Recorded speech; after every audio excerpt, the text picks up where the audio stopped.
Hello and welcome to Sci-Fi Systems YouTube channel. I'm Emmett McGregor, CEO of Sci-Fi Systems, joined by Steve Burr, our Business Development Coordinator. Today we're going to run down the recent and exciting cannabis extraction news. Please like, subscribe, and ding the bell for more content about cannabis and extraction technology. So Emmett, I was really excited this week to see the story in MJ Business Daily. The title reads, U.S. marijuana concentrate sales are aided by a simpler, cheaper consumption device. And I think as a dabber myself, I know that, in fact, just this weekend I was camping and I saw some people on the trail. I said, hey, you guys want to join me for a smoke? And the minute I pulled out my dab rig, they're like, I'm all set. And it's good to see the concentrate market picking up. What's your take on this article? Well, the biggest takeaway is that sales are up after a slump following the pandemic. We're back to a gain from 2020 to 2022 of about $500 million in sales. That's huge in the market. Just shows that the confidence in the extraction side of the industry is strong, and consumers are starting to adopt more and more. It seems like early on there was this thought that dabbable concentrates in particular were sort of a more of a heady product only used by the veteran users or something like that. But these recent releases of products like the Puffco being one of the most popular ones, but also a wide variety of easy to use devices have really brought in a lot of consumers. And this article was pointing to retailers leading the way in educating their consumers and trying to boost that the sales of that segment. That seems to be working very well across many states. Yeah. I think the fact is that as processors, we have almost total control over the product that we're putting in that cart. We can affect the potency, we can affect the taste by adding terpenes. There's so much we can add: CBD, the THC, and other minor cannabinoids like CBN. And I think we can produce a better product than most flower is going to produce on its own. Consistency, stability, and formulation, definitely key things driving extraction product adoption. I do think that we've seen a lot of that happen in the vape cart market, as you were mentioning there, Steve. Some of that innovation is coming into the dabbable space, but still really driven by good product in, good extract out, with strong technique. There's really a broad appreciation growing for basically flavor and not necessarily consistency, but from one package to the next, but consistent quality from known producers. And even the high-end extracts prices are coming down to be approachable to many more consumers. And that really strong, wonderful flavor and smooth experience that you get with a really refined, especially hydrocarbon concentrate, and a lot of people are liking rosin type products or solventless products these days as well. It seems to be catching on, and of course, it seems like the connoisseurs lead the way in a lot of markets where they'll be the first to adopt and then sort of refine their palate, and then that will drive the market towards something that the mass market can really appreciate, and that seems to be happening here. It's funny, this weekend I used this example of when I was out on the trail and met this group, and they're like, oh no, that concentrate's too strong for me. It reminds me of how some people react when I just say the word tequila. They go, oh no tequila for me. And I always say, you don't have to drink the whole bottle, right? You could just take a shot or two. And I think the same is true with concentrates. And I think the part that people sometimes miss about concentrates is that if they're consumed properly, there's some actual added safety features to concentrates. When you smoke any organic substance, whether it's tobacco, cannabis, or you bought or oregano and you thought it was cannabis, the minute you start to hit 450 degrees and it starts to smoke, you start generating over a dozen carcinogens, starting with benzene. Whereas if you're vaping oil, you're not hitting those high temperatures, you're not generating those carcinogens. You also don't have things like chlorophyll, and I think it's a lot safer of a product, in my opinion. What's your take on that? I think everything in measured serving sizes, is appropriate. Cannabis itself as a flower has shown very good safety profile as compared to other combustible consumables like tobacco. But even still, many medical professionals do point out, especially on the medical or medicinal side of the industry, that if you can avoid combusting the product and consuming smoke and find other ways to consume it, that's likely to have a lower risk profile over the lifetime. So I think that the medical side of the industry is leaning towards preference for concentrates overall, and general consumer sentiment leans in that same direction. There's sort of a push-pull between people feeling like flower is a more natural type of product, and then with concentrates being a more clean product. And I think that consumer education about how safely and cleanly these products are being produced on the concentrate sides is starting to win over a lot of consumers that previously may have had hesitations. I've done a fairly deep dive into this industry, as you might imagine, in terms of researching concentrates. And when you look at particularly hashish, it's the oldest concentrated drug on earth. It predates wine by 1,000 years. And so we've been concentrating cannabis for a long, long time. I think that and this is my opinion, that this whole vitamin E acetate thing a couple of years ago, where people are literally dying from smoking something that had a GRAS status, generally recognized as safe status as a food product, but the minute you started to burn it, it created all sorts of problems. And as a result of that, we've seen an explosion in the terpene market, haven't we? Absolutely.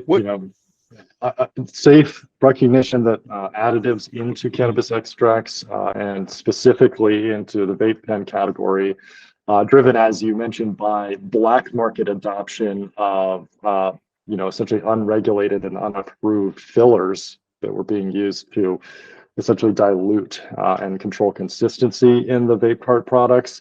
That drove awareness that what we don't know could harm customers when it comes to inhalation products. And what we do know is that these concentrate products in the pure form have not shown over the period that they've been studied to have acute negative impacts on the health of consumers. And as you mentioned, with hashish being consumed for thousands of years, and that in a combustible format typically, that hasn't ever been linked to any sort of acute illness. And in fact, it's generally been used in a medicinal context and was recognized even in the Western world up until the 30s as a medicine. So we really need to keep consumers thinking in that way, that this is a safe product, but also keep the industry looking at this as a need to keep things safe and known. And being driven by that is demands for cannabis derived terpene flavoring profiles to avoid the introduction of non-cannabis compounds into the cannabis extract. And so we initially saw a big wave of regulations. We're hearing from pretty much across the board that almost every state that regulated out botanical terpenes as an additive into cannabis products has rolled back those regulations and is now allowing botanically derived terpenes that are found in cannabis otherwise to be reintroduced to the market. So definitely a little bit of regulatory shock there, but that seems to be almost across the board rolled back to allow for terpene profile products coming from other botanicals back into the market. I laugh at that because I'm sorry, go on. No, go ahead. Well, last week, as you know, we had some clients come to do our first tour of the HVH 50, the new 50-pound dry, 150-pound wet hydrocarbon extractor. And after our meeting, we went and met with a area edible company, actually a national leader in edibles. And then we met with one of the largest terpene companies in the country. And they talked about how they have to make a concerted lobbying effort in every single state. They're going to meet with Connecticut next week to get them to allow these botanical terpenes. And the other funny side note to that is my client, who we were meeting with these folks that their whole business is terpenes, and they know that the biggest part of their market right now is cannabis, really. And because you use a lot more cannabis terpenes to make vape carts than you actually get from the cannabis. So people have to go outside of cannabis to get enough terpenes. And my client asked them, they said, how do you get all your terpenes? And they said, we bought a 100-acre hemp farm, and we just get terpenes from hemp, and they actually don't even bother with the CBD. And one final point I'll make to that is that there's a cost issue here. As we see, as every state matures and prices compress, people are looking for lower cost ingredients. Vitamin E acetate is less than $50 a liter, whereas cannabis-derived terpenes are getting $20,000, $30,000, even $40,000 for strain-specific, high-quality cannabis-derived terpenes. It's an incredible market right now. It is, yes. The demand sort of coming on the tails of regulation, but also just consumer sentiment that cannabis-derived terpenes provide a better experience, a better flavor profile, and are perceived as being more safe. That's driven very strong demand for terpenes. It is a relatively more difficult process to produce high quality terpene profiles directly from a cannabis plant. A lot of the terpenes get burnt up in people's distillation processes where they are no longer usable, or are extracts that are produced at a low quality. You just can't produce terpene profiles that are considered worth using. So it's definitely a market that has a huge opportunity for businesses, and the consumers are clearly demanding that this sort of niche in the market be filled, because even consumers that are looking at the lower end cannabis products are still, if they have the opportunity to, at their cost price point, choosing cannabis-derived terpenes when they have the opportunity. So, absolutely, yeah. Let's talk a little bit about some other articles in the news. sure. Let's talk about New Jersey. We had some big news from New Jersey as a trend from the Northeast and Mid-Atlantic regions. First, they said, "Oh no, hydrocarbons can't do it. It's going to be off the board, unacceptable." And it just seems like they may have just changed their mind. Connecticut as well. It's strange. As we know, we talk to a lot of clients looking at extraction. A lot of folks seem to look at ethanol. They think it's safer, but the fact is that, in fact, I did some research last week, and there's one news story out there that talks about 10 accidents over the last few years. 2 of them aren't even in this country, and 5 of the 10 weren't even doing extraction. They were doing reactions. But when you put a lab in a safe environment, hydrocarbon in a C1D1 area, and you follow the precautions, it is absolutely as safe as ethanol, in my opinion. What's your feeling on that?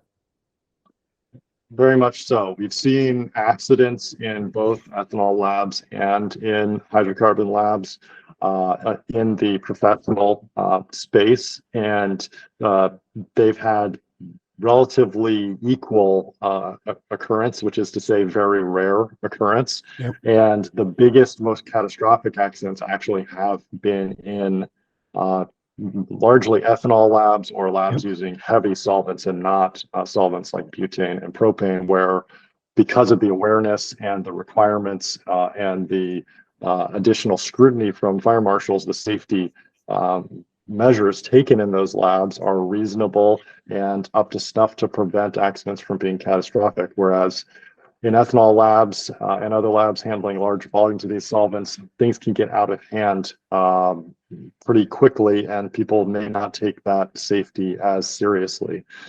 So it's really all about application of safety policies, procedures, and infrastructure. And any of these things can be done safely.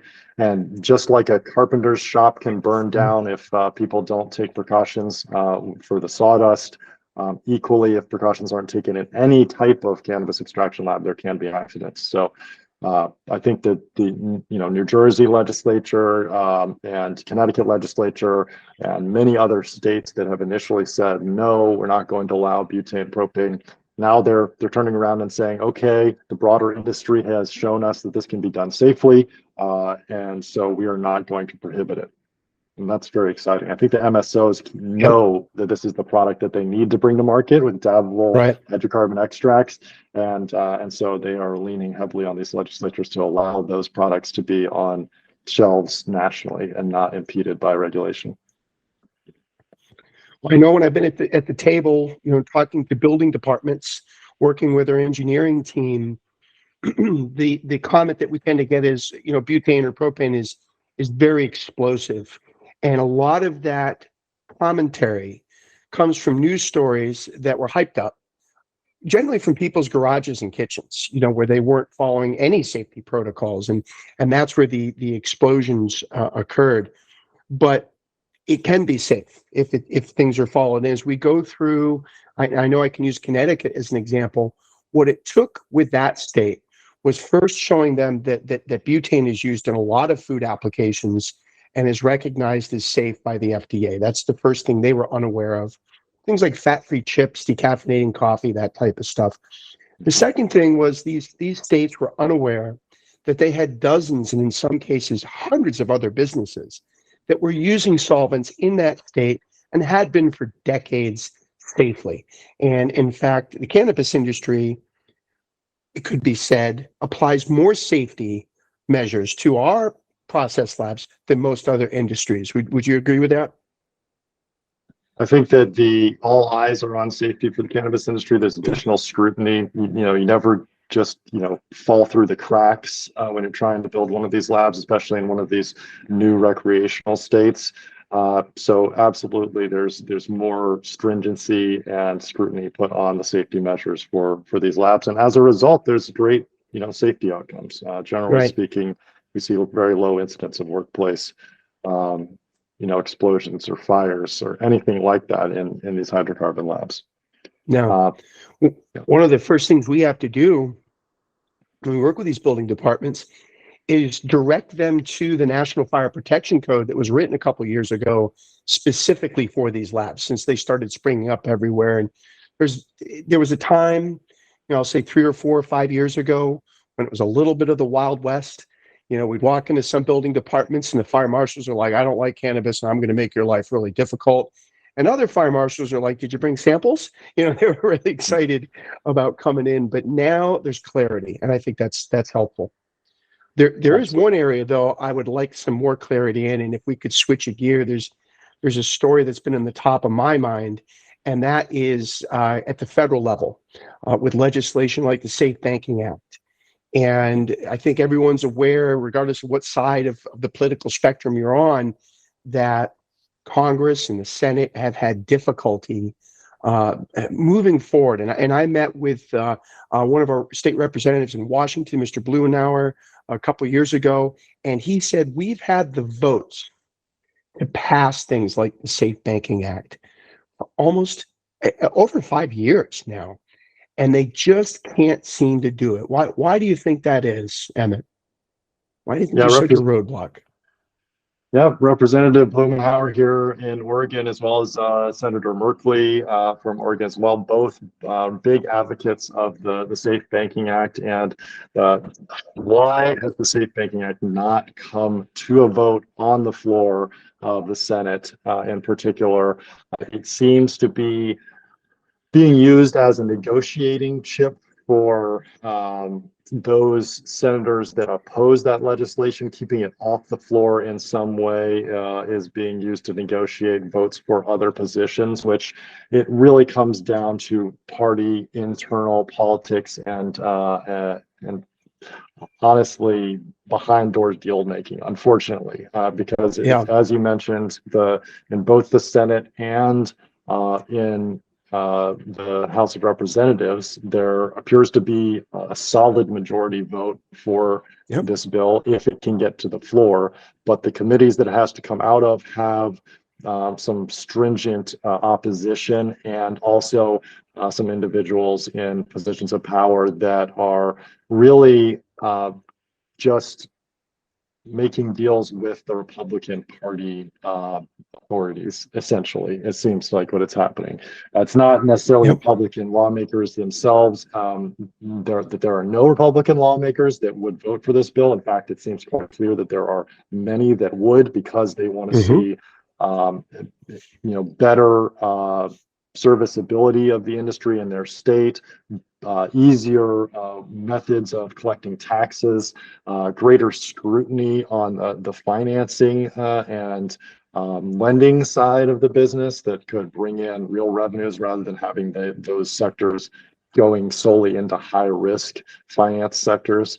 So I think there's a lot of prudent financial minds in the halls of Congress that understand that this is actually beneficial from both a fiscal management side as well as a business development side.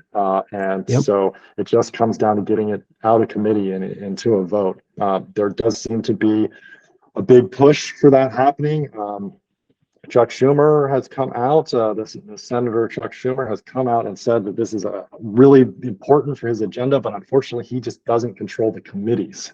So if we can get it out of the committee and to the floor, I think we have a great shot of doing it. We've had all 50 states bankers associations come out in favor of this, as well as many insurance associations, as well as even accounting the federal organizations. chairperson.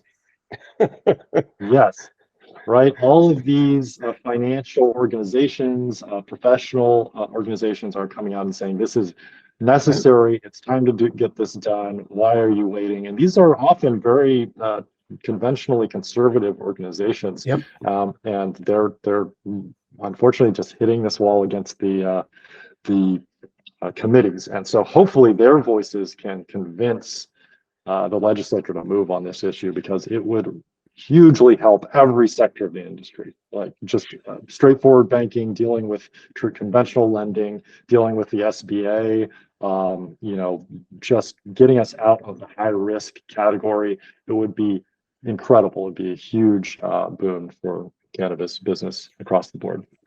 It would.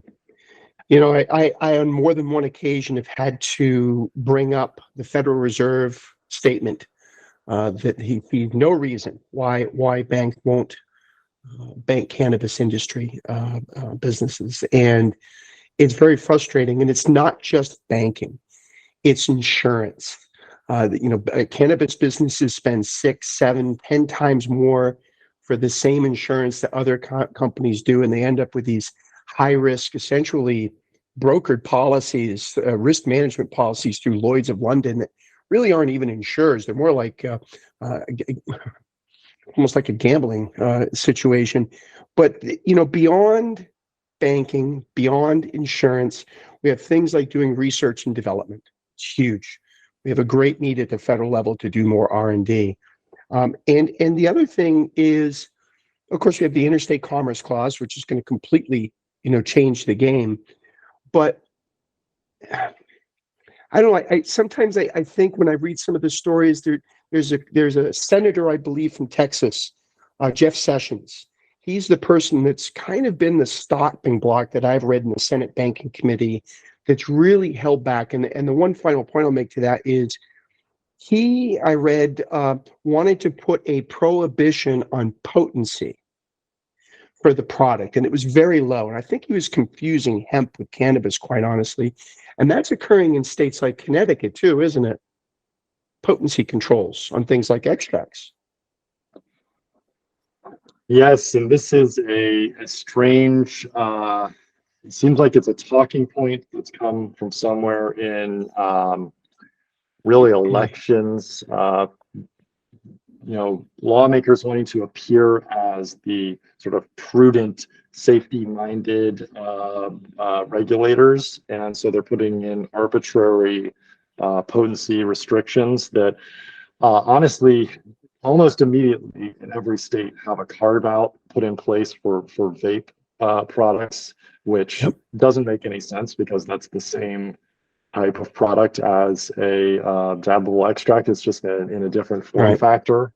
So why would you regulate one with a potency restriction and not the other? Really makes no sense at all.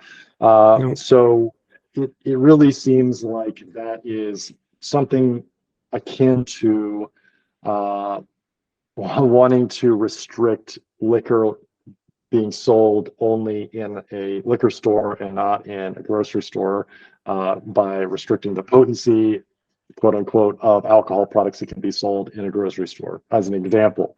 I think that people Right. are thinking that that is a parallel in their mind or something along those lines, and that they look good for supporting that. But really, all they're creating is a labyrinthine, arbitrary regulatory system that inevitably will get turned over. And at a Yep. federal level, trying to put in these potency limits, it would hugely disrupt the industry for a period of time.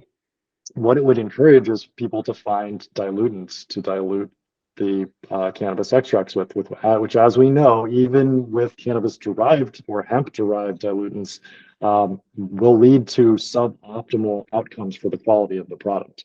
The minute that you have to start pulling things from outside the extract that you've just made into the extract, the higher the risk of accidental contamination or changing the ratios of compounds in that extract to in a way that may be less healthy for the consumer. Right.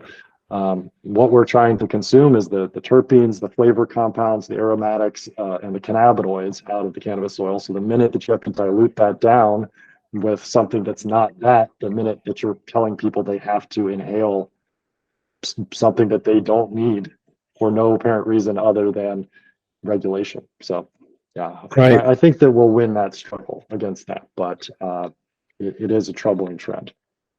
Well, there's a technical aspect to that too, as you know. And again, we'll look at the state of Connecticut as a good example. I'm from the Northeast myself. These are states with blue laws, where many of these states, they don't even allow for liquor sales on Sunday, as a nod to their Puritan heritage. And why did they pick that 60% line? And I have a theory. My theory is that ethanol extracts tend to be under 60% at the crude level. But the technical issue is that hydrocarbon extracts routinely go 70, 80% potency at the crude level. And as you know, when you're doing ethanol extraction, you're essentially going to end up with distillate. Whereas if you have hydrocarbon, you can still make distillate, but you open yourself up to all the dabbable products, the THCAs, the diamonds, the live resins. And Connecticut banned those again out of the gate, and then they've since reversed that decision.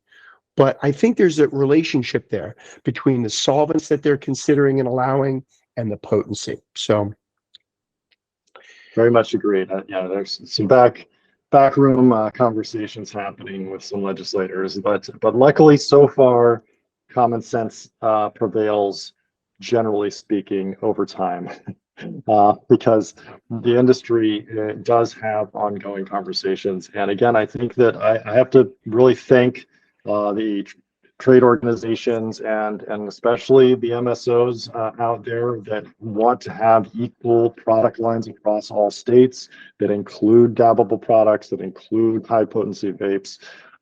And they understand from their sales in other states and from the track record of these products in those states with regards to safety that these are the products that consumers want. You don't want to drive people out of the state to try and get those high quality products or back underground to the illicit market. And so for that reason, trying to regulate out these products, all it will do is drive consumers to bad behavior, to less safe sources of those products. So really reducing regulation is consumer protection at this point. I think it's going to be harder to drive people out of state as time goes on. I mean, you have countries like Missouri coming online, you have Delaware coming online. There's a host of other states. And of course, your hometown, the Carolinas, are starting to come online as well, aren't they? Well, there Somewhat. are counter indications. We got really excited earlier this year. There was news saying that North Carolina was going to, come to a vote on a program that would have licenses across the state for cannabis, initially on a medical level, and then following very shortly with amendments for recreational. However, it seems that there are some political changes inside of the state house and the state Congress, which are unfortunately trending against that bill at this point. So we keep every 2 years we get very hopeful in North Carolina that we're going to get a cannabis bill passed, but I would be very excited if this turns around and they do manage to do it. But it seems much like in the federal Congress that it's a matter of getting it out of committee, getting it to a vote, and I'm seeing that as less likely now than it was previously with some of the internal political changes that have happened recently. Right. Now that said, there are several states coming on with legalization initiatives. As you mentioned, we have, well, actually, I think one of the most exciting is that Maryland is finally coming online after years of preparation to go into recreational market.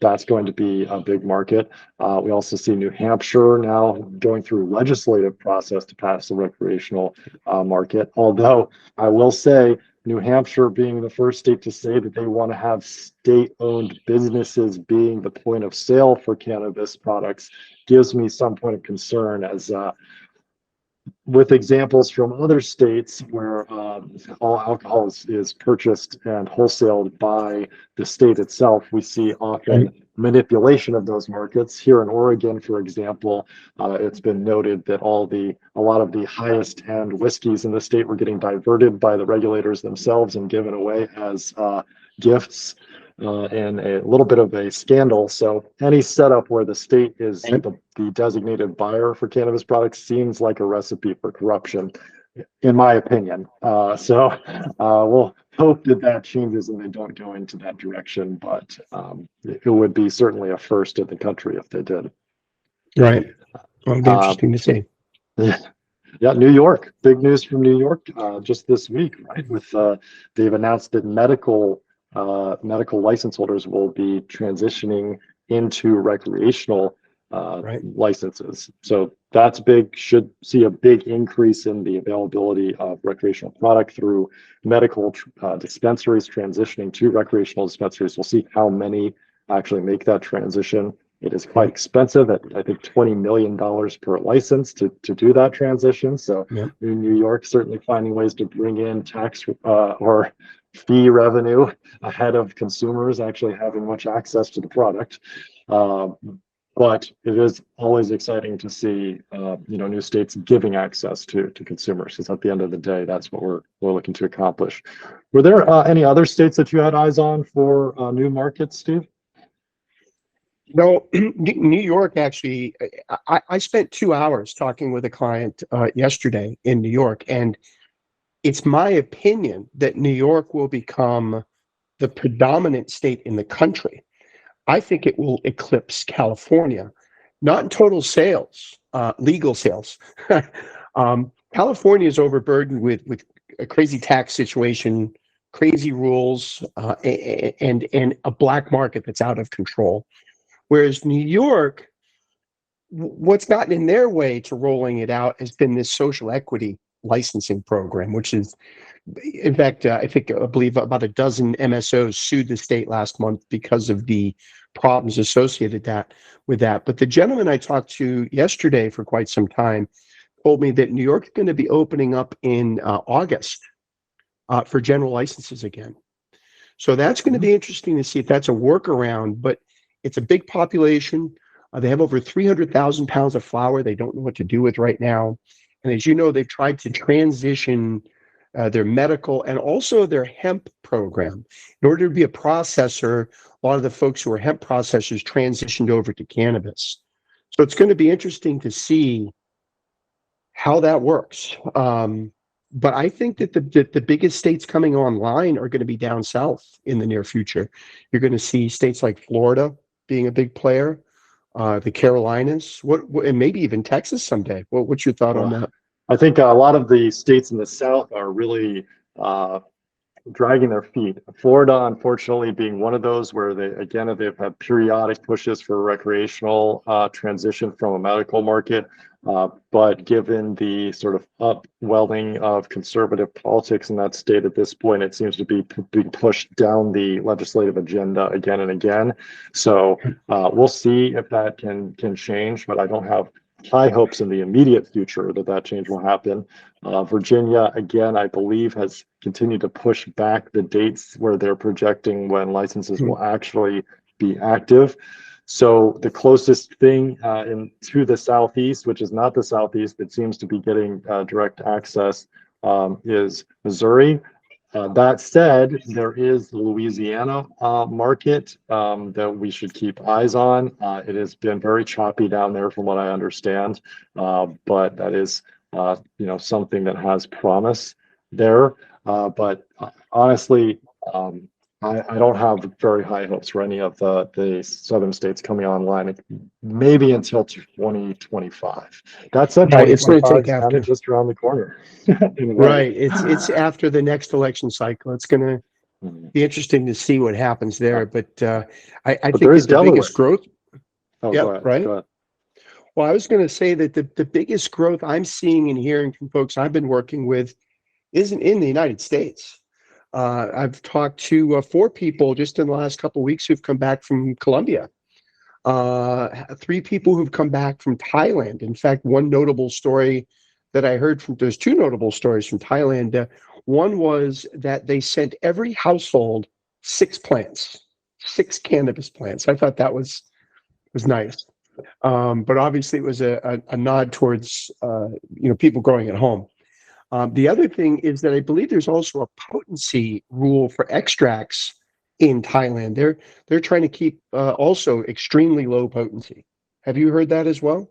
That's right. They essentially have on the surface created a cannabis market, but then retroactively regulated it into being a hemp market because they have a 0.3% THC requirement on any product. Now, as we've seen in the markets in the United States and even in Europe, 0.3% of a total product could still be a edible product that is consumable for recreational purposes. That said, on creating the extract side for that, they seem to be giving mixed signals a little bit on what is allowable. We do know that there are many businesses gearing up to do extracts, most of them at least initially focusing on the production of CBD products. That seems to be ramping up very quickly. And meanwhile, the home grow scene certainly is taking off there. You have to wonder, what is the strain and where did it come from that the government was issuing to all of its population? You certainly hope that it wasn't something that will ruin the genetics of the entire country accidentally when people plant their male plants in their backyard. But these things happen. I guess there are long running landrace strains in Thailand, of course, that are well regarded by breeders around the world. So I do hope that those heritage strains manage to maintain their integrity moving forward. But very exciting. The other big nation that seems to be having a lot of action is South Africa. Just saw news yesterday that there have been some big approvals for moving South African cannabis into European medical markets. So those relatively well-established channels, but there seem to be more and more companies coming online, actually making those exports and imports happen. So I know Colombia is also poised to do the same, export from their market into medical markets in Europe. So that pipeline seems to be ramping up quite well. And as we see Germany coming on with a recreational market, which that's had a lot of choppy changes to it, but it does seem on track to, at some point in the next couple of years, come online, that possibly that will open up the first interstate trade route for recreational cannabis. As it is, I understand, I believe that Canada has only done imports for medical product. Do you know that? Has Canada imported any recreational? It's my understanding that there's been some trade between Uruguay and Canada, but I don't have confirmation on that. I think I've read somewhere.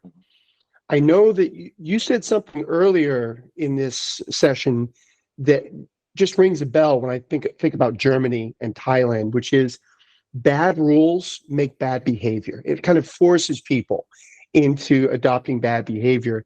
And I've worked with some folks in Germany, and actually have to build almost a bank vault. Very, very strict. And there's been a couple of articles written that have said essentially there's not going to be anybody making any money in Germany in the cannabis market anytime soon because the rules are so restrictive. And there was an article in the news just 2 weeks ago about Thailand and how the majority of their cannabis is being illegally imported and oil. And so that, when you start introducing these not well thought out rules, like a 0.3% THC limit, it's just going to cause bad behavior in all of these markets. Yes, when it's not clear how you can grow and what you can grow, but on the surface, at least, everyone's impression in the country is that you can't legally sell the product, then people will find sources of that product. And I understand it's been sold in restaurants and gas stations and pop-up illicit dispensaries, similar to what happened in New York City following legalization in New York. So yeah, definitely bad and unclear rules and unclear communication of the rules leads to bad behavior, as you were mentioning, and people will access the product. That we know for sure. What we're trying to do is legitimate and legalize the industry because the consumers are already consuming. And so if we can take that out of the illicit market and bring them into a safe and regulated and taxed industry, then that will benefit every country involved. I want to take a step back real quick and just make a comment on the states. One other state that is seeing legalization coming up is Delaware. Delaware is actually a pretty exciting state. Doesn't have a huge population, but it does have a large vacation population coming to the beaches from New York, from Boston, from Pennsylvania, other areas. So as a destination market, it'll be interesting to see if Delaware's recreational market actually gets well established and underway faster than New York's does. Big takeaways from legal markets: most hot growth market in the country is Missouri right now, with sales surpassing $1 billion on a cumulative basis in their first year. This makes this by far the fastest growth market in the country, and very exciting market there. Being on the edge of the heartland of the country, I think there's a really great promise that this might mean that other states in that region adopt legalization sooner rather than later. I think one of the big things that states like Missouri need to watch out for are happening in Michigan, where state legislators are having to really rein in the amount of production because the oversupply is crushing the market, which has been a consistent pattern in pretty much every state. Yep, that's right. There's undersupply right now that's driving up prices. Consumption is strong, but overshooting that production as a result is certainly a risk. Minnesota legislature as well has passed legalization through legislation. That's very exciting. That will come on slowly in the next couple of years, but always good to see legislatures passing legalization as opposed to ballot measures. La Mota, one of the largest chains in the state of Oregon for both dispensaries and the entire vertical, has come under fire for paying the Secretary of State Fagan for consulting services at the rate of $10,000 a month, alleging that this was in order to secure additional licenses both in the state of Oregon and in other states, including New Mexico. That said, this launched a wide scandal in the state, as it was revealed that La Mota owed millions of dollars in taxes, as well as additional millions of dollars to vendors and contractors back owed, while spending lavishly on political events, as much as $500,000 on a single party in support of Secretary of State Fagan during her recent election. This has led to the Secretary of State resigning and La Mota coming under heavy fire and scrutiny from both the, well, I guess actually the OLCC hasn't done much yet. Many people are now asking, what will the Oregon Liquor and Cannabis Commission do to crack down on bad actors like La Mota in the state? I could add to that that story is one chapter in the La Mota story of not paying contractors, not paying taxes, not paying rents, not paying certain employees their wages. There's a long list of lawsuits following La Mota that is unfortunate. But of course, you can look at the tax bills of the top 10 MSOs, and they've not been paying their taxes either. They're actually using the IRS as their personal bank, because when you don't pay the IRS, their interest rate is about 7%, whereas the average cannabis loan is more like 25%. And so folks are actually using their tax debt as a lending institution in the absence of banking in the cannabis industry. Another great reason to pass the Safe Banking Act. If ever there was a motivation, it was to tell people, well, there was a story a you couple don't- weeks ago that said, and I didn't save it. I should dig it out. That the federal government, I don't know if it was the GAO, the General Accounting Office, did the computation, but that if they legalized cannabis and did a flat tax, not only would that bring in more revenue, we could potentially cure the federal deficit. So cannabis has some great facets. And I'll bring up one other non-reported news story that's worth mentioning. I've heard from multiple clients that in the California market and in the Washington market, which Washington has had the distinction of having some of the lowest cannabis prices in the country, and along with the highest taxes, the highest state tax. The prices of concentrates there have more than tripled. Distillate's gone from $600 a liter to near $2,000 a liter, simply because of supply and demand. And I think that's good news and shows that the concentrate market can rebound even in those saturated markets. Absolutely. And of course, this is also an indicator that things like weather and natural disasters can have major impacts on the price point of cannabis as a commodity. Because in California, many of the outdoor crops were disrupted by floods as well as fires this year. So we would expect to see a strong increase in the price point. Now, that said, this will be viewed by many cannabis businesses in California as the opportunity to capture higher prices and attempt to maintain a more sustainable price point. As previously, many of those businesses had complained that there was simply not enough margin in the cannabis products to make a sustainable business. So I hope that ironically, the great disruption of natural disasters can actually strengthen the industry overall and give them some leeway to put in a little bit more margin for the business to allow for growth to meet all of the demand in the state. Because as I understand it, California is still not winning a majority of the consumer base in that state over to the recreational market and away from the illicit market.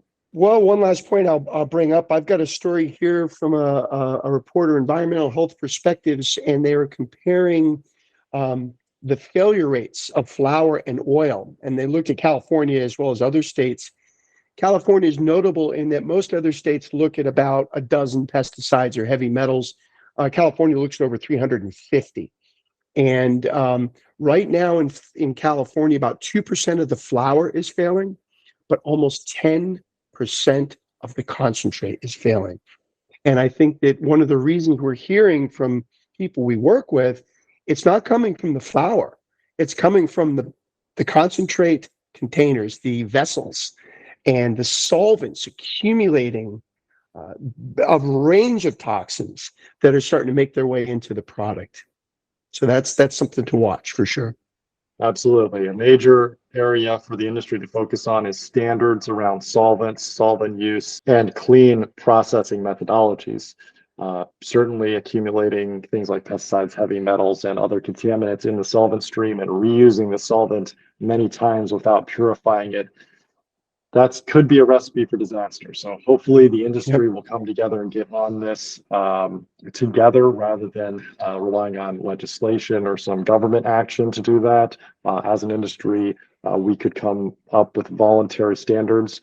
Organizations like ASTM and others could assist in implementing those standards and moving forward with a clean processing industry that avoids these failures before they occur. And as you said before, bad rules make bad behavior. And I've heard reports that a lot of this failed oil is simply making it into the black market and being sold as untested product. That's a shame. It is. Well, that's all I have for this week, Emmett. Thank you, Steve, for joining me on the review of the news today. We look forward to future editions of Cannabis Extracts News here at Sci-Fi Systems YouTube channel. Please like and subscribe, hit the bell. You can find us at sci-fi-systems.com. We provide extraction and processing equipment from hydrocarbon extractors, purification systems, membrane solvent recovery for ethanol and hydrocarbons, as well as many other processing technologies for the cannabis industry. We look forward to having you on future episodes, and thank you for joining us. If you'd like to check out more content about cannabis extraction, you can find on the screen now links to our most recent videos about BHO and light hydrocarbon extraction trends, technologies, and the industry at large.